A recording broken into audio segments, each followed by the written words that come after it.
Ang unang kasaysayan na ginawa ko, o Teofilo, ay tungkol sa lahat na pinasimulang ginawa at itinuro ni Jesus.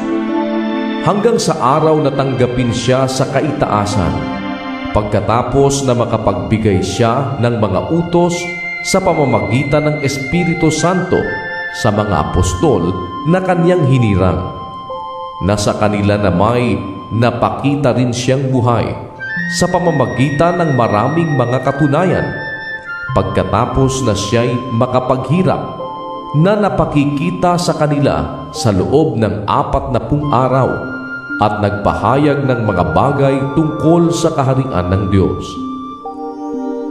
At palibhasa'y nakikipagpulong sa kanila, ay ipinag-utos niya sa kanila na huwag silang magsialis sa Jerusalem, kundi hintayin ang pangako ng Ama na sinabi niyang, "Narinig ninyo sa akin." Sapagkat tunay na si Juan ay nagbautismo ng tubig, datapwat kayo'y babautismuhan sa Espiritu Santo na di na malalaunan pa.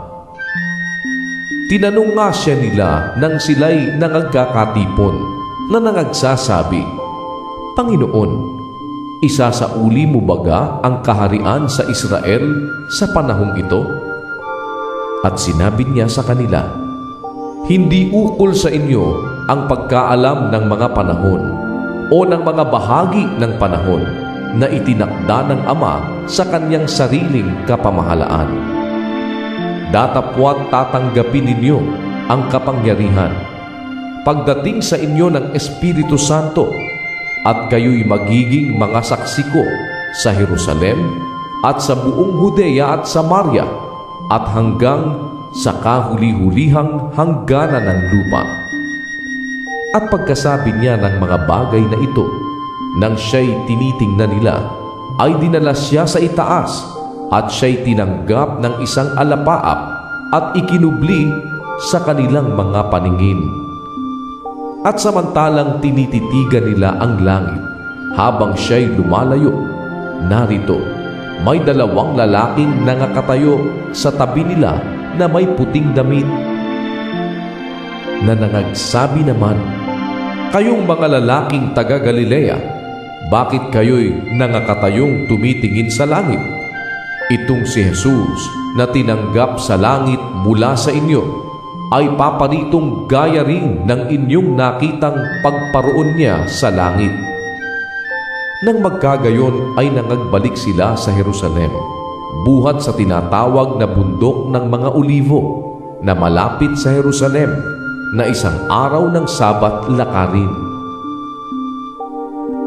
At nang sila'y magsipasok sa bayan, ay nagsiakyat sila sa silid sa itaas na kinatitirahan nila ni Pedro at ni Juan at ni Santiago at ni Andres, ni Felipe at ni Tomas, ni Bartolome at ni Mateo, ni Santiago na anak ni Alfeo at ni Simong Masikap at ni Judas na anak ni Santiago. Ang lahat ng mga ito'y nagsisipanatiling matibay na nagkakaisa sa pananalangin na kasama ang mga babae at si Maria na ina ni Jesus at pati ng mga kapatid niya. At ng mga araw na ito'y nagtindig si Pedro sa gitna ng mga kapatid at nagsabi, at nangagkakatipon ang karamihang mga tao na may 120. "Mga kapatid, kinakailangang matupad ang kasulatan na nang una ay sinalita ng Espiritu Santo sa pamamagitan ng bibig ni David tungkol kay Judas na siyang pumatnugot sa nagsihuli kay Jesus. Sapagkat siya'y ibinilang sa atin at siya'y tumanggap ng kanyang bahagi sa ministeryong ito. Kumuha nga ang taong ito ng isang parang sa pamamagitan ng ganti sa kanyang katampalasanan, at sa pagpapatihulog ng patiwarik ay pumutok siya sa gitna at sumambulat ang lahat ng mga laman ng kanyang tiyan. At ito'y nahayag sa lahat ng mga nagsisitahan sa Jerusalem. Ano pa tinawag ang parang na yaon sa kanilang wika na Aseldama, sa makatwid bagay ang parang ng dugo. Sapagkat nasusulat sa aklat ng mga awit, bayaang mawalan nawa ng tao ang kanyang tahanan, at huwag bayaang manahan doon ang sinuman, at bayaang kunin ng iba ang kanyang katungkulan. Sa mga taong ito nga na nangakisama sa atin sa buong panahon na ang Panginoong si Jesus ay pumapasok at lumalabas sa atin, magmula sa pagbautismo ni Juan hanggang sa araw na siya'y tanggapin sa itaas mula sa atin, ay nararapat na ang isa sa mga ito'y maging saksi na kasama natin sa kanyang pagkabuhay na mag-uli. At kanilang ibinukod ang dalawa, si Jose na tinatawag na Barsabas, na pinamagatang Husto, at si Matias.